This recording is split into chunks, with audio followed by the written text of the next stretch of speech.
یہ سورہ قاف ہے، مکے میں نازل ہوئی ہے۔ نبی کریم صلی اللہ علیہ وسلم اس سورت کو بکثرت تلاوت فرماتے تھے۔ آپ کے پڑوس میں ایک صاحبہ رہتی تھی، اسلام نہیں لائی تھی، لیکن وہ کہتی ہیں کہ جب آپ ہمارے پڑوس میں رہتے تھے اور ہمارا تنور اور آپ کا تنور ایک ہی تھا، یعنی ایک ہی تنور میں دونوں گھروں کی روٹی پکتی تھی، اس دور کی بات انہوں نے بتائی کہ مجھے سورہ قاف یاد ہو گئی تھی، عربی تھی۔ کہتی ہیں کہ حضور صلی اللہ علیہ وسلم اپنے خطبوں میں، اپنی تقریروں میں بکثرت اس کو پڑھتے تھے، تو وہ غیر مسلم تھی مگر ان کو اسی درمیان سورہ قاف یاد ہو گئی۔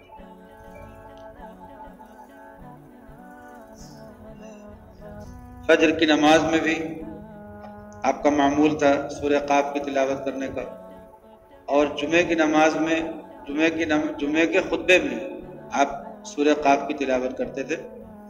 ایک صحابی کہتے ہیں کہ ہم نے حضور صلی اللہ علیہ وسلم کے پیچھے سورہ قاف فجر کی نماز پڑھی اور آپ نے سورہ قاف کی تلاوت کی، سورہ زاریات کی تلاوت کی، لیکن ہمیں وہ نماز بہت ہلکی لگی، اس لیے کہ آپ ایسا پڑھتے تھے کہ لمبی لمبی صورتوں کی بھی آپ تلاوت کر لیتے تھے، مگر پیچھے پڑھنے والوں کو لگتا تھا کہ اور پڑھیں، تو جتنا بھی پڑھتے تھے کم ہی لگتا تھا۔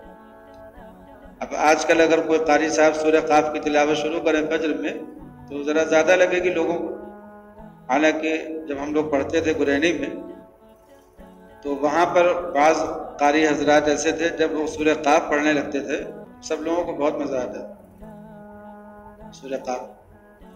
ہم نے بھی ایک مرتبہ سورہ قاف کی تلاوت کی فجر میں، تو ہمارے استاد حضرت مولانا اکرام اللہ صاحب رحمۃ اللہ علیہ جو ہے طبیب بھی تھے، انہوں نے انار کا شربت بنایا تھا، تو وہ ایک شیشی ہمارے پاس ہمارے کمرے میں لے کر کے آ گئے، کہنے لگے کہ تم نے آج اتنا عمدہ قرآن پاک پڑھا کہ دل خوش ہو گیا، تو ایک شیشی انہوں نے انار کے شربت کی ہمیں عطا فرمائی اس وقت انعام کے طور پہ۔ بہرحال سورہ قاف قرآن پاک کی ان صورتوں میں سے ہے جو بالکل شروع میں نازل ہوئی ہے۔ 24ویں نمبر پر جو سورت آئی ہے وہ سورہ قاف آئی ہے۔ پہلے نمبر پر تو وہی اقرا بسم ربک الذی خلق ہے، 5ویں نمبر پر آتی ہے سورہ فاتحہ۔ تو ایسے ہی دھیرے دھیرے کچھ چھوٹی چھوٹی صورتیں، مکے میں زیادہ تر صورتیں نازل ہوئی ہیں، ادھر جو اخیر کی صورتیں ہیں زیادہ تر مکی ہیں، انہی میں سے 24ویں نمبر پر سورہ قاف نازل ہوئی۔ مضمون کیا ہے اس میں؟ مضمون ہے آخرت کا، توحید کا اور عبرت کا، دوسری قوموں سے عبرت کا۔ قاف یہ حروف مقطعات میں سے ہے، مقطعہ کے معنی ہیں الگ الگ، ان حرفوں کو الگ الگ پڑھا جاتا ہے، جیسے حا میم، اب ملا کر کے حا میم پڑھا تو یہ الگ الگ حرف ہیں، کاف، ہا، یا، عین، صاد، تو الگ الگ پڑھے جاتے ہیں یہ حرف، اس لیے ان کو کیا کہتے ہیں؟ حروف مقطعات۔ اور ان سے کیا مراد ہے یہ معلوم نہیں ہے، یہ اللہ اور اس کے بندے کے درمیان، یعنی نبی کے درمیان اور حضرت جبریل کے درمیان کا کوئی راز ہے، جس کو کہتے ہیں نا کوڈ ورڈ ہے کوئی ان کے آپس کا، کہ جس کو اس کوڈ کو اللہ جانتا ہے، جبریل امین ہو سکتا ہے جانتے ہوں، اور نبی کریم صلی اللہ علیہ وسلم جانتے ہوں گے، باقی امت کو آپ نے بتایا نہیں، تو اس لیے امت کو اس کی مراد معلوم نہیں۔ مگر اگر کوئی شخص قرآن پاک کھولے اور اعوذ باللہ و بسم اللہ پڑھے اور وہ پڑھے قاف، اتنا پڑھے بس، تو اس نے ایک حرف ادا کیا نا، اس کو 10 نیکی مل گئی۔ اس کے معنی تو معلوم نہیں ہے، تو اب اگر کوئی شخص یہ کہے کہ قرآن پاک کو بے سمجھے پڑھنے سے کیا فائدہ ہے، تو اس کو اپنی عقل درست کرنی چاہیے کہ جب الف لام میم پڑھا کسی نے تو اس کو 30 نیکی مل گئی، اور قاف پڑھا اس کو 10 نیکی مل گئی، حا میم پڑھا تو 20 نیکی مل گئی، اور ان کے معنی معلوم نہیں ہے، تو پڑھنے سے کوئی فائدہ ہو رہا کہ نہیں ہو رہا؟ ہو رہا نا. حضرت امام احمد بن حنبل نے خواب میں زیارت کی اللہ تعالیٰ کی. خواب میں اللہ تعالیٰ کی زیارت ہوئی. پوچھا کہ اللہ آپ کو سب سے زیادہ کیا چیز پسند ہے اپنے بندوں کی؟ فرمایا قرآن پاک کی تلاوت, میرے کلام کی تلاوت. پوچھا سمجھ کر کے یا بغیر سمجھے؟ فرمایا کہ سمجھ کر کے یا بغیر سمجھے. بفہم او بلا فہم, سمجھ کر کے پڑھو تو بھی اس کا پورا فائدہ ملے گا, لیکن نہیں سمجھ کر کے پڑھا, تلاوت ہی کر لی, الفاظ دہرا لیے, تو بھی اس کا فائدہ مل گیا.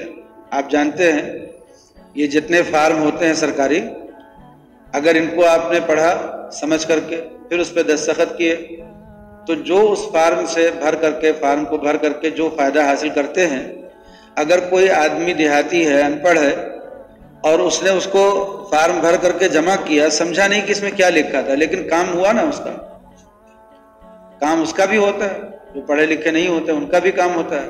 ایسے ہی قرآن پاک کو اگر سمجھ کر کے پڑھیں گے تو جو اس کے فضائل اور مراتب ہیں وہ تو ملنے ہی والے ہیں. اگر بے سمجھے بھی پڑھیں گے تو بھی اللہ کے دربار میں اس کی قدر ہے. اللہ تعالیٰ صرف الفاظ کی تلاوت کو بھی قبول فرماتے ہیں اور اس پر اجر دیتے ہیں, اور یہ بات حدیث شریف سے ثابت ہے. اس لیے کوئی آدمی اگر حدیث کو جانتے ہوئے بھی یہ کہے کہ بغیر سمجھے پڑھنے سے کوئی فائدہ نہیں, تب تو وہ بددین ہے. اور اگر کوئی شخص حدیث کو نہیں جانتا, حدیث پاک میں جو مضمون آیا اس کو نہیں جانتا, نادانی کی وجہ سے یہ بات کہہ رہا ہے کہ بے سمجھے پڑھنے سے کیا فائدہ, تو پھر وہ شخص جاہل کہلائے گا نا, یا تو جاہل ہے یا بددین ہے. اس لیے کہ حدیث جانتا ہے پھر نہیں مانتا, تب تو بددینی ہے, اور حدیث جانتا ہی نہیں اس وجہ سے یہ بات کہتا ہے. تو پھر آپ بہت سے لیڈروں کو سنیں گے, بہت سے اپ ٹو ڈیٹ لوگوں کو سنیں گے, وہ مسلمانوں کو جوڑنے کے بعد یہ کہتے ہیں کہ جب سمجھتے نہیں تو فائدہ کیا ہے. کسی چیز کو اگر ہم نہیں سمجھتے لیکن ہمیں اس پر ہمارا رب اجر دے دیتا ہے اس کے کرنے پر, تو کیا آپ کو کیا پریشانی ہو رہی ہے؟ لوگوں کو اس سے پھیر دینا, ہٹا دینا, اس تلاوت سے محروم کر دینا, یہ بڑی خرابی کی بات ہے. تو قرآن پاک کی تلاوت کرنے والے لوگوں کو اس بات کا یقین کرنا چاہیے کہ جب وہ قرآن پاک کے الفاظ کو ادا کرنا شروع کرتے ہیں تو ایک ایک حرف پر ان کو 10 نیکیاں ملتی ہیں. نبی کریم صلی اللہ علیہ وسلم نے ارشاد فرمایا کہ میں یہ نہیں کہتا کہ الف لام میم ایک حرف ہے. یہ آپ نے مثال دی, آپ نے فرمایا کہ میں یہ نہیں کہتا کہ الف لام میم ایک حرف ہے. آپ نے فرمایا الف ایک حرف ہے, لام ایک حرف ہے, میم حرف ہے, ایک حرف ہے, اور ایک حرف پر 10 نیکی ملتی ہے, تو الف لام میم پر 30 نیکی ہو گئی. اس طرح سے لوگوں نے جب جوڑا کہ جو رکوع ہے قرآن پاک میں, کوئی بڑا ہے کوئی چھوٹا ہے, لیکن ایک اوسط ایوریج جو نکالتے ہیں, تو ایک رکوع کی تلاوت کرنے پر 5000 نیکیاں مل جاتی ہیں. ایک رکوع کی تلاوت کرنے پر 5000 نیکیاں ملتی ہیں, اور یہ کم سے کم ہے. کم سے کم کیوں کہہ رہے ہیں وہ بھی سن لیجئے. اس لیے کہ حدیث شریف میں ہے کہ دیکھو جو آدمی نیک کام کرتا ہے تو اس کو اللہ تعالیٰ ہر نیک کام پر جو اجر دیتے ہیں اس کو بڑھا کر کے 10 گنا کر دیتے ہیں. یہ حدیث شریف میں مضمون موجود ہے کہ ایک نیکی کو 10 نیکی کر دیتے ہیں, یہ اللہ کا دستور ہے. لیکن یہ حد نہیں ہے, یہ حد نہیں ہے. اللہ تعالیٰ نے قرآن پاک میں ایک آیت میں اس کو بھی بیان فرما دیا کہ جو لوگ اللہ کے راستے میں خرچ کرتے ہیں, مثل الذین ينفقون اموالهم فی سبیل اللہ کمثل حبۃ انبتت 7 سنابل, تو جب وہ اللہ کے راستے میں ایک دانہ ڈالتے ہیں تو یہ ایسا ہو جاتا ہے کہ جیسے انہوں نے ایک دانہ ڈالا اور اس دانے سے ایک پودا نکلا, اور اس پودے میں 7 بالیاں آ گئی, اور ہر بالی میں 100 دانے نکلے. ایک دانے سے ایک پودا نکلا اور اس پودے میں 7 بالیاں آئیں. یہ تو ممکن ہے نا, یہ تو سب لوگ اپنی آنکھوں سے دیکھتے ہیں. ایک دانہ ڈالا, ایک پودا نکلا, اس پودے میں 7 بالیاں آئیں, اور ہر بالی میں 100 دانے آئے, تو 700 گنا ہو گیا نا. ایک نیکی, ایک دانہ 700 گنا ہو گیا. تو جب یہ حصی چیزوں میں ہو جاتا ہے تو اللہ تعالیٰ اگر کسی بندے کی نیکی کو قبول اس درجے کا کر لیں کہ اس کی ایک نیکی پر 700 نیکی دے دیں تو یہ ممکن ہے کہ نہیں ہے؟ اب دیکھیے اللہ تعالیٰ کا دربار اتنا بڑا ہے اور اس کی نعمتیں اتنی بڑی ہیں کہ وہ یہیں پر حد نہیں ہوتی ہے. فرماتے ہیں واللہ یضاعف لمن یشاء. اتنا کر لینے کے بعد بھی اللہ تعالیٰ چاہتے ہیں جس کے لیے تو اس کو اور کئی گنا کر دیتے ہیں. واللہ یضاعف لمن یشاء. اسی لیے صحابہ کرام رضوان اللہ علیہم اجمعین کے بارے میں ہے کہ میرے صحابہ میں سے کسی نے اگر اللہ کے راستے میں آدھا مد تھوڑا سا جو اللہ کے راستے میں دیا ہو اور تم میں سے یعنی غیر صحابہ میں سے کوئی ایک احد پہاڑ کے برابر سونا خرچ کرے تو وہ اس کے برابر نہیں پہنچ پائے گا. تو آپ مجھے بتائیے، اگر حساب جوڑنے والے آپ ہیں تو جوڑ کر کے بتائیے کہ آدھے مد جو اور ایک احد پہاڑ کے برابر سونا، ان دونوں میں کئے گنے کی نسبت ہے؟ جی کئے گنے کی نسبت ہے؟ اس کا مطلب یہ ہوا کہ صحابہ جب کوئی عمل کرتے ہیں تو ان کے اعمال کا بدلہ ان کو جو ملتا ہے وہ پتہ نہیں کتنے لاکھ گنا ملتا ہے. 1000 گنا نہیں ملتا ہے، 700 گنا نہیں ملتا، 1000 گنا نہیں ملتا، لاکھ گنا، پتہ نہیں کتنے زیادہ لاکھ گنا مل جاتا ہے. اس لیے کہ وہ نبی یعنی قرآن پاک کی آیت میں بھی ہے اور نبی صلی اللہ علیہ وسلم کی حدیثوں میں بھی ہے کہ میرے صحابہ میں سے کسی صحابی نے اگر نصف مد جو اللہ کے راستے میں صدقہ کیا اور تم میں سے کوئی آدمی ایک احد پہاڑ کے برابر سونا صدقہ کرے تو وہ اس کو برابر نہیں کر سکتا، پا نہیں سکتا. وجہ اس کی کیا ہوتی ہے؟ وجہ اس کی یہ ہوتی ہے کہ آپ جانتے ہیں کہ جس آدمی نے ٹیلی فون ایجاد کیا تھا اس کو جب ٹیلی فون اس نے ایجاد کر لیا تو اب اس کے بعد اس کی رائلٹی ملتی ہے. تو ایجاد کرنے والا جو کام تھا وہ تو تھوڑی سی محنت تھی، اپنا کچھ ادھر ادھر کرتے ہوئے اس نے لاسلکی کو کنٹرول کر لیا. ٹھیک، اس نے تار کے ذریعے سے جو آواز منتقل ہوتی ہے اس لاسلکی سسٹم کو کنٹرول کر لیا تو اس نے فون ایجاد کر لیا. اب کہیں سے بھی بیٹھ کر کے کسی بھی ملک میں آپ بات کر سکتے ہیں، یہ اس کی ایجاد تھی. لیکن جب اس نے ایجاد کر لیا تو اس کو کمپنیوں نے اس کے ساتھ معاملہ کر لیا کہ ہم فون بنائیں گے، بیچیں گے، آپ کی یہ ٹیکنالوجی استعمال کریں گے، آپ کی یہ سائنس استعمال کریں گے، اس کی ہم آپ کو رائلٹی دیں گے. پھر ساری زندگی وہ اس آدمی کو اس کی رائلٹی ملتی ہے. جب وہ مر جاتا ہے تو اس کے ورثہ کو اس کی رائلٹی ملتی ہے. جب تک یہ ٹیلی فون استعمال ہوتا رہتا ہے اس وقت تک اس کی رائلٹی اس کو جاتی رہتی ہے. یہ ہے نا. پھر اس کے بعد جن لوگوں نے یہ موبائل کا فون ایجاد کیا، اس کی ٹیکنالوجی ایجاد کی کہ اس میں تو اب تار کا بھی مسئلہ نہیں رہ گیا، وائرلیس ہو گیا یہ. تو جب یہ وائرلیس سسٹم ایجاد ہوا تو اس پر بھی جن لوگوں نے اس کو ایجاد کیا ان سائنٹسٹوں کو اس کی رائلٹی ملنے لگی. اب وہ کب تک ملے گی؟ جب تک لوگ وائرلیس سسٹم کو استعمال کرتے رہیں گے. تو آپ نے دیکھا نا کہ اگر کسی اچھے کام کو کوئی آدمی پیدا کرے، ایجاد کرے، تو اس کا اثر کہاں تک جاتا ہے؟ صدیوں اس کا اثر رہتا ہے. تو نبی کریم صلی اللہ علیہ وسلم نے، اللہ تعالیٰ نے نماز ان کے اوپر نازل کی، نبی پر. نبی صلی اللہ علیہ وسلم نے وہ نماز اکیلے پڑھی یا صحابہ کے ساتھ پڑھی؟ اکیلے تو جماعت بن ہی نہیں سکتی تھی نا، اور اگر جماعت نہیں ہوتی تو اذان بھی نہیں ہوتی. تو صحابہ جو ہیں وہ اس کی پہلی اینٹ ہے جن کے ساتھ آپ نے جماعت کی بنیاد رکھی، نماز با جماعت کی بنیاد رکھی. انفرادی عبادتیں تو عیسائیوں میں بھی تھیں، یہودیوں میں بھی تھیں. اس سے پہلے تمام انبیاء کے وہاں انفرادی عبادت کا نظام تھا. لوگ کٹیا میں چلے جاتے تھے، خانقاہوں میں چلے جاتے تھے، گوشہ نشین ہو جاتے تھے، پہاڑوں میں بیٹھ جاتے تھے، جنگلوں میں بیٹھ جاتے تھے. لیکن جب نبی کریم صلی اللہ علیہ وسلم کو اللہ تعالیٰ نے نماز عطا فرمائی تو آپ کو، امت کو اس طرح سے کٹیا میں بیٹھنے کی اجازت ختم ہو گئی. آپ صلی اللہ علیہ وسلم نے فرمایا لا سیاحت فی الاسلام، اسلام میں سیاحت نہیں ہے. سیاحت کا مطلب ہے مخلوق سے کنارہ کشی، مخلوق سے کنارہ کشی.